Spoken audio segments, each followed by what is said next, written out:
Google's own internal teams called it a pathological liar. They said it gave advice on landing planes and scuba diving that could get people killed. In December 2022, CEO Sundar Pichai and AI head Jeff Dean stood in front of the company at an all-hands meeting and warned about reputational risk from pushing it out too early. 2 months later, Google shipped it anyway. And in a single trading day, $100 billion in market value disappeared. That's not what most people heard. The story most people got was that Google was caught flat-footed by ChatGPT and scrambled to respond. They were caught flat-footed, but the scramble wasn't ignorant, it was knowing. Google's leadership understood exactly what they were releasing. They released it because not releasing it felt worse. And that calculation, that the risk of falling behind outweighed the risk of shipping something dangerous, became the defining logic of 2023. So let's back up 2 months, because this whole chain reaction starts on one specific day. November 30, 2022. OpenAI publishes a free research preview called ChatGPT. It's built on GPT 3.5, a fine-tuned version of the architecture we traced last time, trained using a technique called reinforcement learning from human feedback, or RLHF for short. The idea: human trainers rank the model's responses by quality, and the system learns to produce answers humans rate highly. It's not a new model so much as a new interface on a refined version of what already existed. And the interface mattered enormously. It mattered more than the model. GPT-3 had been available through an API since 2020. Developers could access it, researchers could access it, but ChatGPT was a text box on a web page. You typed a question, you got an answer. OpenAI CEO Sam Altman confirmed it reached 1 million users within 5 days. By January 2023, UBS analysts estimated 100 million monthly active users. What took TikTok 9 months, and Instagram roughly 2.5 years, ChatGPT accomplished in about 60 days. 100 million people in 2 months, using a system its own creators acknowledged could generate plausible-sounding but incorrect answers. OpenAI's launch blog post on November 30 listed the limitations explicitly. The model was, in their words, often excessively verbose. It was sensitive to how you phrased your prompt. Ask the same question 2 different ways, you might get 2 contradictory answers. And they acknowledged a structural bias. The human trainers who ranked responses preferred longer answers, which meant the system learned to be comprehensive-sounding rather than accurate. OpenAI published all of this on day 1. 100 million people used it anyway. Because the experience of using it was unlike anything people had encountered before. That's exactly right. The outputs were fluent, responsive, and felt authoritative, even when they were wrong. And that combination, impressive and unreliable at the same time, is what made 2023 so disorienting, not just for the public, for the companies building these systems. Which brings us back to Google. Sundar Pichai declared a code red inside Google in late 2022, almost immediately after ChatGPT launched. Now that phrase is worth pausing on, because Google employees pushed back on it internally. One engineer posted on internal boards that code blue, all hands on deck, would have been more appropriate than code red, which they interpreted as jump ship. The semantic choice reflected something real about the mood. This wasn't focused urgency, this was panic. And they brought back the founders. Larry Page and Sergey Brin, both in semi-retirement, were enlisted to help plan the response. Google had been working on large language models for years. The Transformer architecture came from Google, remember, but they hadn't shipped a consumer product built on one. ChatGPT forced the timeline. So on February 6th, 2023, Google demos Bard. Through a promotional tweet. Not a staged event, not a controlled rollout. A tweet with an animated GIF. And in that GIF, Bard answered a question about the James Webb Space Telescope. It claimed the telescope had taken the first image of a planet outside our solar system. That's wrong.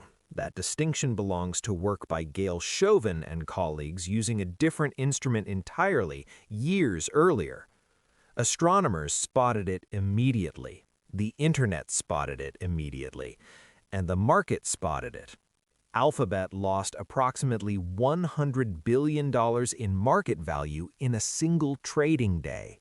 One wrong answer in a promotional tweet.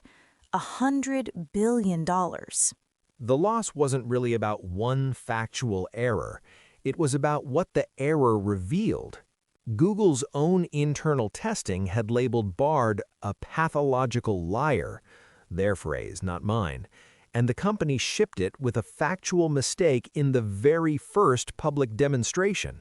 The market read that as a signal about the gap between Google's AI capabilities and its readiness to compete. Employees posted memes on internal boards comparing the year to a dumpster fire.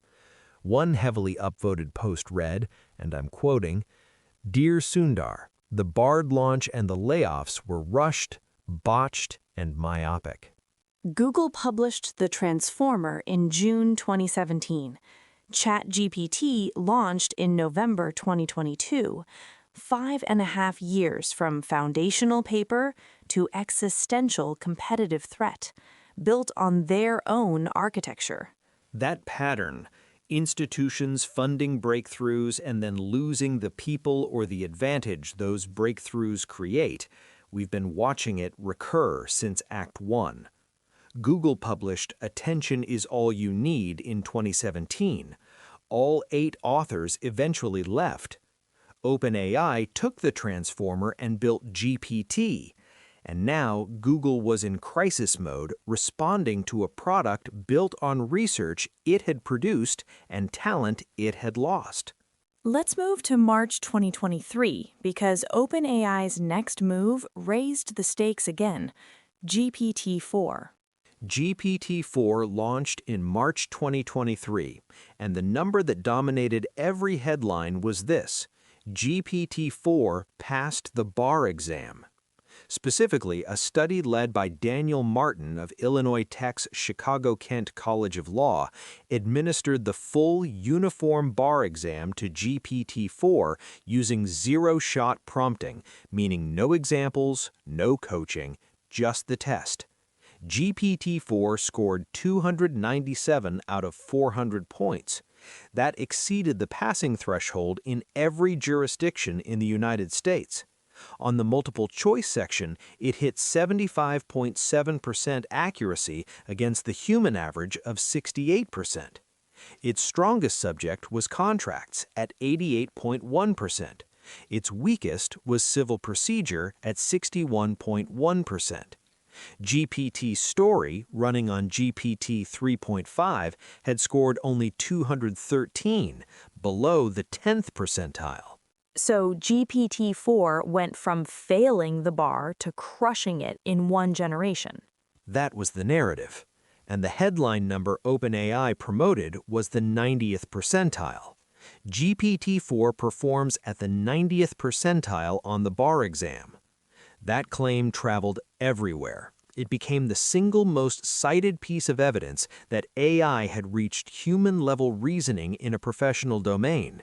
And then someone checked the math. Eric Martinez, MIT PhD candidate. He published a rebuttal in the journal Artificial Intelligence and Law. Martinez didn't dispute the raw score. 297 was 297. What he challenged was the comparison population.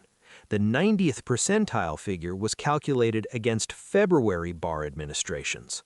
And February administrations skew heavily toward repeat test takers, people who have already failed the exam at least once. When Martinez recalculated against first-time takers, the same 297-point score landed around the 48th percentile overall.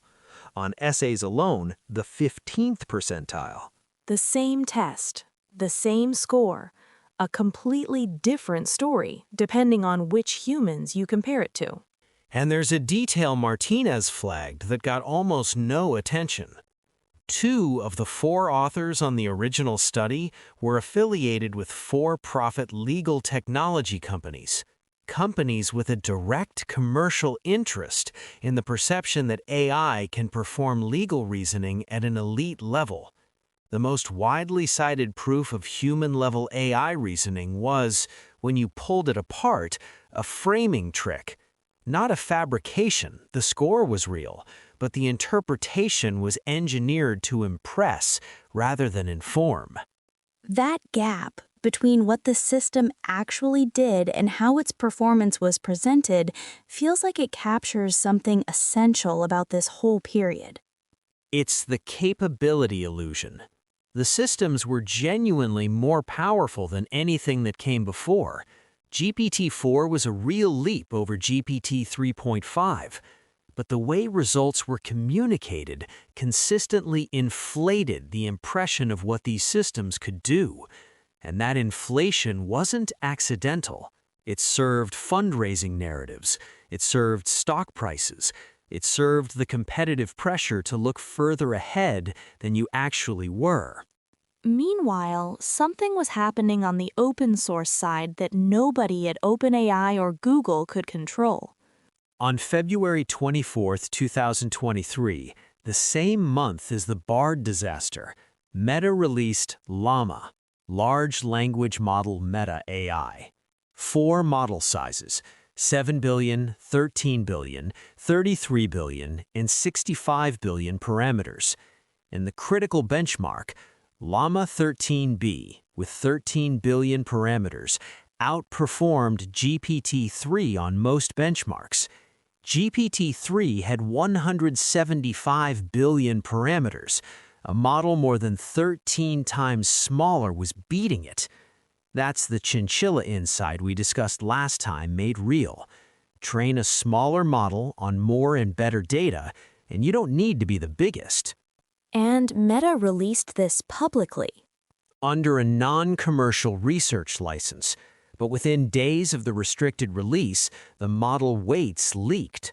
And once weights leak, they cannot be unleaked. The research community began fine-tuning derivatives immediately. An ecosystem sprang up that Meta could neither control nor retract. Now, Meta called this open source. The Open Source Initiative, the organization that actually defines that term, formally disputes Meta's use of it, citing license restrictions that limit fields of use and discriminate against certain users. That tension between Meta's marketing and the actual license terms persists through every subsequent Llama release. But the practical effect was irreversible. Powerful model weights were now in the wild, available to anyone with the hardware to run them. So you have OpenAI building increasingly powerful closed systems, Google panicking and shipping unreliable ones, and Meta accidentally, or maybe not accidentally, democratizing the whole thing. And then the person most responsible for all of it existing walked away. Geoffrey Hinton.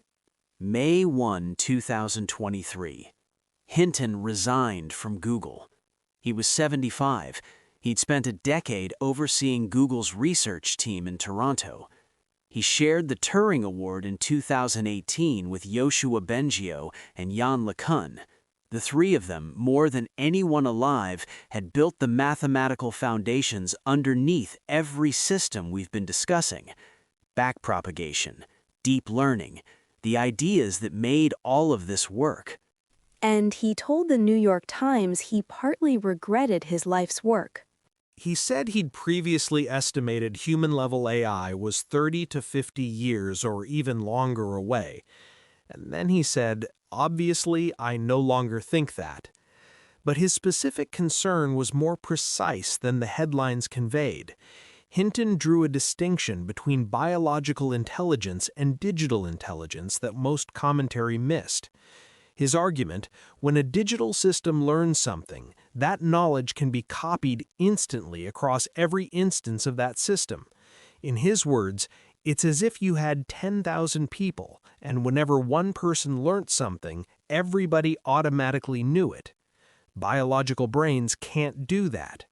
The asymmetry worried him not because of what AI could do at that moment, but because of how fast it could improve once it started sharing knowledge with itself.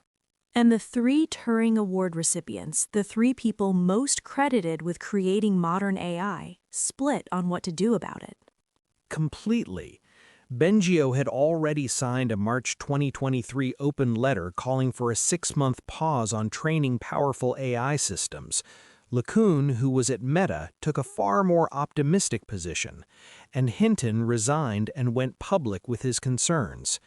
The 3 people who understood this technology more deeply than almost anyone on Earth could not agree on whether it was an urgent threat or a manageable tool. That disagreement matters, because if the experts are split, the idea that policymakers or the public can reach clear consensus is, well... 2 weeks after Hinton resigned, Congress tried. May 16, 2023. Sam Altman testified before the Senate Judiciary Subcommittee on Privacy, Technology, and the Law, less than 6 months after ChatGPT launched.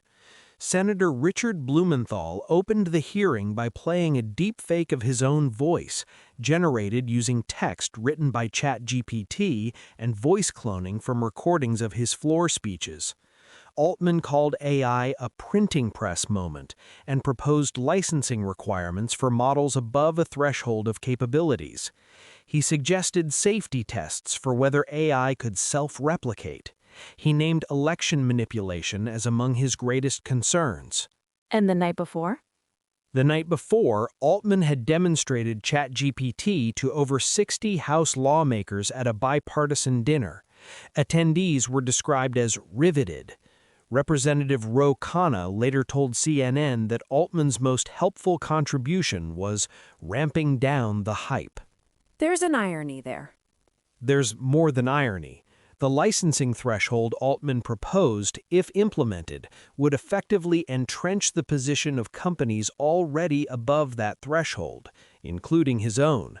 The person asking Congress to regulate AI was proposing a regulatory structure that would protect his competitive advantage. That's not a conspiracy theory. It's just how regulatory capture works. And every senator in that room had been using ChatGPT for less than 6 months. So by the end of 2023, where are we? ChatGPT has set the all-time adoption record. Google has lost $100 billion from a single tweet. Meta has accidentally released model weights it can never retrieve. The most cited proof of AI's reasoning ability turns out to depend on which humans you compare it to, and the godfather of deep learning has resigned and said he regrets what he built. And every one of those events points in the same direction. The systems were impressive, unreliable, and already everywhere. The people who built them couldn't agree on whether they were dangerous. The companies that deployed them prioritized speed over their own safety assessments, and the governments trying to respond were still learning how to use the products they were supposed to regulate. That's the state of play heading into 2024. And in January 2025, a lab in China is going to publish a model that matches GPT-4's performance, trained, they claim, for $6 million.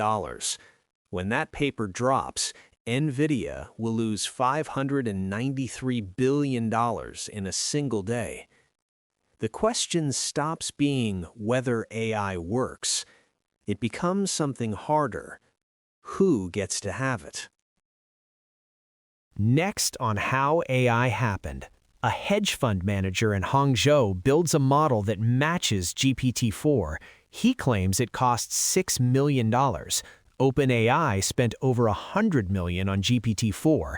The next trading day, NVIDIA loses $593 billion in market value, largest single-day loss in recorded history. And the number everyone fixated on wasn't even the real story. I'm Knox. Every Saturday on Pulse Deep Dive, one story, the history, the present, and what comes next. Find it wherever you listen. How AI Happened is produced by Singularity Pulse Network. This series is for informational and educational purposes only. Historical accounts are sourced from published research, reporting, and public record. Some timelines are condensed for narrative clarity. Nothing in this series constitutes legal, financial, or technical advice. Views expressed are those of the hosts and do not represent the positions of any organization mentioned. For sources and corrections, visit singularitypulse.network.